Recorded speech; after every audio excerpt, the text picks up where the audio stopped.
여수시가 축산폐수 불법 방류에 대해 봐주기 단속을 했다는 KBC 보도에 대해 경찰이 수사에 착수했습니다. 폭염에 가축이 폐사하는 등 피해가 잇따르면서 사육 농가들의 걱정이 커지고 있지만 재해보험에 가입해도 쥐꼬리만한 보상에 그쳐 농민들이 분통을 터뜨리고 있습니다. 초등학교 입학 연령을 만 5세로 낮추는 학제 개편안에 대한 반발이 거세지고 있는 가운데 광주를 찾은 박순애 교육부 장관은 학제 개편에 대해 말을 아꼈습니다. 내일부터 국가첨단전략산업특별법, 이른바 반도체 특별법 시행을 앞두고 광주 전남 상생 1호 구역인 반도체 특화단지 조성에 대한 기대감도 커지고 있습니다. 여러분 안녕하십니까? KBC 8시 뉴스입니다. 여수시가 축산폐수 불법 방류에 대해 봐주기 단속을 했다는 KBC 보도와 관련해 경찰이 수사에 착수했습니다. 경찰은 조만간 관련자들을 불러 사실관계를 확인할 계획입니다. 박승현 기자가 취재했습니다. 고압으로 분사되는 수돗물이 축산 폐수에 섞입니다. 수질 검사 통과를 위해 깨끗한 수돗물을 축산 폐수에 몰래 섞는 겁니다. 석 달마다 이뤄진 정기 수질 검사에서 모두 적합 판정을 받자 이상하게 여긴 주민들이 직접 현장을 적발했습니다. 수질이 좋다고 나오니까 하다를 거는 전혀 아닌데 갑자기 가서 찍은 거죠. 현장 잡아야 된다 그 말밖에 안 하죠. 경찰이 KBC가 보도한 여수시의 축산폐수 단속 봐주기 의혹에 대해 수사에 착수했습니다. 경찰은 축산폐수가 바다로 불법 방류돼 3년 동안 민원이 제기됐지만 석연치 않게도 여수시가 딱 한 번 단속에 나선 경위에 대해 조사할 계획입니다. 또 영업장 폐쇄까지 가능한 수질검사 조작을 제보받고도 가벼운 행정처분만 내린 점에 주목하고 축산업자와의 유착 가능성에 대해서도 살펴볼 예정입니다. 특히 경찰이 요청한 단속 사건 이첩을 거부하고 셀프 조사에 나서면서 사건을 일부러 축소한 것은 아닌지 들여다볼 방침입니다. 방류 수술 기준이 그렇게 돼 있습니다. 최종 재정 완료까지 마치고. 경찰은 조만간 여수시 담당 공무원들과 축산업자를 불러 조사한 뒤 사법 처리 여부를 결정할 계획입니다. KBC 박승현입니다. 장기간 계속된 폭염에 가축이 폐사하는 등 피해가 잇따르면서 사육 농가들의 걱정이 커지고 있는데요. 재해보험에 가입해도 쥐꼬리만한 보상에 그쳐 피해 농민들이 분통을 터뜨리고 있습니다. 정지용 기자의 보도입니다. 영암에서 닭을 키우는 한태석 씨. 지난달 초 출하를 앞둔 토종닭 4천 마리를 잃었습니다. 갑자기 찾아온 폭염 탓입니다. 우리 와이프하고 둘이 꺼내는데 죽어났죠. 그걸 따라서 속상하죠. 다 키우는 닭들. 큰 피해를 본 한 씨는 보험사에 보상을 신청했다가 말문이 막혔습니다. 연간 납부하는 보험금은 정부 지원을 합쳐 1,600만 원. 하지만 피해 보상액은 자기 부담금 20%를 포함해 1,000만 원이 채 되지 않았습니다. 한 씨는 보상 기준이 낮게 설정돼 현실성이 없다고 분통을 터뜨렸습니다. 보험 청구하는 게 아니지 않습니까? 이렇게 피해보기, 여름철 피해보기 위해서 이 보험료를 넣는데 아니 황당하죠. 이에 대해 보험사 측은 문제는 보상 기준이 아니라 사육 농민에게 있다고 반박했습니다. 보험료 부담을 덜기 위해서 보상 기준을 낮게 설정한 탓이라는 겁니다. 만약에 이제 폭염을 대비해가지고 막 가입 금액을 높이면 이제 보험료도 또 그만큼 나가잖아요. 올해 들어 지금까지 폭염으로 폐사한 가축 수는 전남 지역 151개 농가에서 24,600마리에 이릅니다. 재해보험에 가입하고서도 쥐꼬리만한 보상금을 받게 될 피해 농민들의 속은 시커멓게 타들어가고 있습니다. KBC 정지용입니다. 초등학교 입학 연령을 만 5세로 낮추는 학제 개편안에 대해 학부모와 교육단체들의 반발이 거세지고 있는데요. 기숙사 안전 점검을 위해 광주를 찾은 박순애 교육부 장관은 학제 개편에 대해 말을 아꼈습니다. 고우리 기자입니다. 광주시 교육청 앞에 학제 개편 철회를 요구하는 전광판이 세워졌습니다. 예비 국공립 유치원 교사연대와 현직 유치원 교사 등이 만 5세 입학 정책에 반대하며 트럭 시위에 나선 겁니다. 학제 개편안에 대한 반발이 거세지는 가운데 박순애 사회부총리 겸 교육부 장관이 취임 첫 지방 일정으로 광주를 찾았습니다. 학생들이 생활하는 기숙사를 둘러보고 스프링클러 설치 계획을 보고받은 박 장관. 이에 교육부는 우리 학생들이 기숙사에서도 안전하게 생활할 수 있도록 초중 고등학교의 모든 기숙사, 모든 층에 스프링클러를 설치합니다. 예정된 일정만 소화한 뒤 황급히 자리를 떴습니다. 오늘 시도교육감 회의에서 어떤 이야기 나누셨어요? 전국 시도교육감들도 반대 목소리를 냈습니다. 오늘 오전 열린 전국 시도교육감 화상 간담회에서 교육감들은 준비되지 않은 정책이라고 일제히 지적했습니다. 교육부는 사회적 논의를 시작하는 단계라며 공론화를 거치겠다고 밝혔지만 학부모와 교육단체들은 정책을 철회할 때까지 반대 집회를 이어갈 예정입니다. KBC 고울입니다. 광주 전남의 코로나19 확진자 수가 7,000명을 넘어서며 급증세를 보이고 있습니다. 광주광역시와 전라남도 방역당국은 오늘 0시 기준 광주에서 3,553명, 전남에서 3,635명이 감염되면서 모두 7,188명의 확진자가 발생했다고 밝혔습니다. 4,000명대를 이어오던 광주 전남의 일일 확진자 수는 이번 주 들어 연일 1,000명 가까이 늘어나고 있습니다.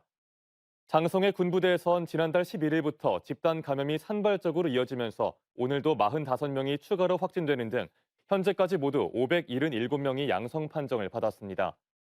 한편 광주광역시는 코로나19 확산세에 따라 5.18 민주화운동 교육관에 임시 선별 검사소와 생활치료센터를 설치하고 오는 11일부터 운영에 들어가기로 했습니다.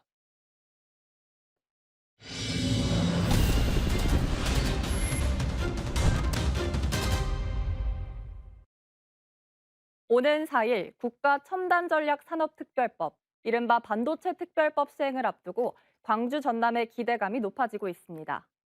인재 양성과 기업 투자 확대를 핵심으로 한 지원법 발의도 예고되면서 광주 전남 상생 1호 공약인 반도체 특화단지 조성에 청신호가 켜졌습니다. 정의진 기자입니다. 국가첨단전략산업특별법은 이른바 반도체 특별법으로 불립니다. 반도체 산업에 대한 육성과 지원, 보호를 골자로 하는 만큼 특화단지로 지정되면 인허가와 기반시설 구축, 세제 등 전반에 걸쳐 정부 지원을 받게 됩니다. 오는 4일 법 시행과 동시에 반도체 산업 육성 계획을 지원하기 위한 법안도 발의됩니다.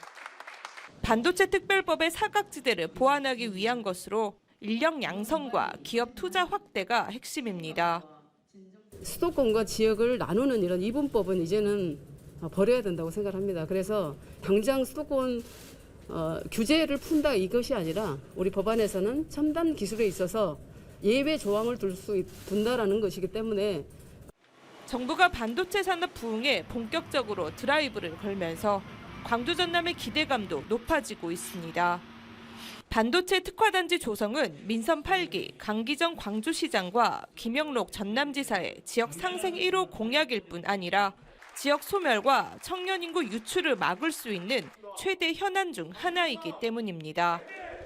그러면 광전남 공동으로 반도체 관련 대책을 어떻게 할 거냐 문제는 공동으로 조만간에 시민들께 시도민께 보고를 좀 드리겠습니다. 문제는 반도체 특화단지 유치를 위한 지자체별 경쟁이 과열되고 있다는 점입니다.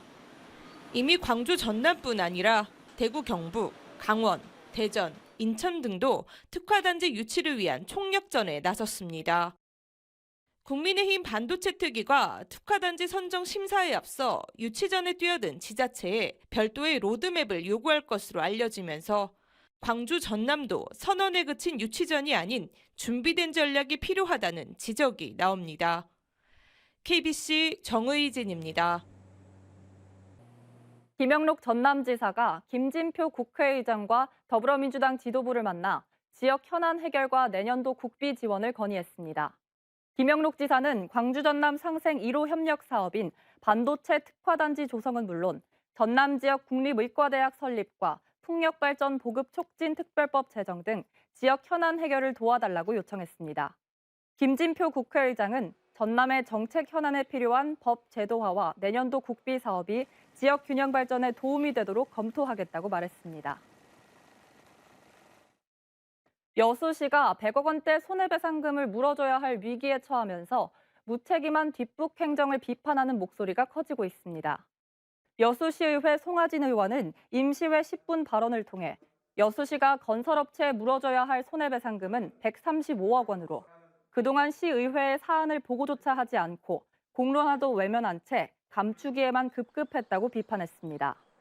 또 시장을 주제로 한 관련 부서 회의조차 열지 않고 법무법인 변론 상황도 파악하지 못하고 있다며 혈세 낭비가 우려되는데도 아무런 대응을 하지 않는 무책임한 행정을 하고 있다고 꼬집었습니다. 정신의료기관에 입원한 환자의 전화 사용을 제한하면서 관련 내용과 사유를 제대로 기재하지 않은 건 인권 침해라는 판단이 나왔습니다.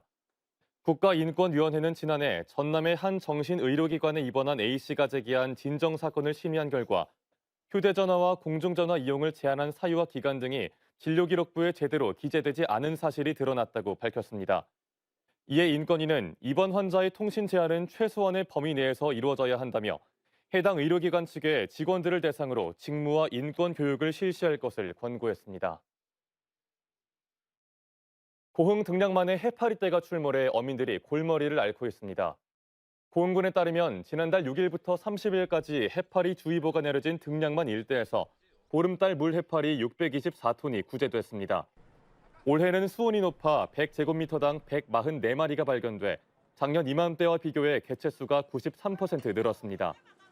보름달 물해파리는 독성은 약하지만 어획물과 함께 섞여 상품 가치를 떨어뜨리고 어구를 훼손하는 피해를 주고 있습니다. 민선 8기 첫 조직 개편 이후 새롭게 신설된 광주광역시 신활력 추진본부의 시의회 상임위가 행정자치위원회로 배정됐습니다.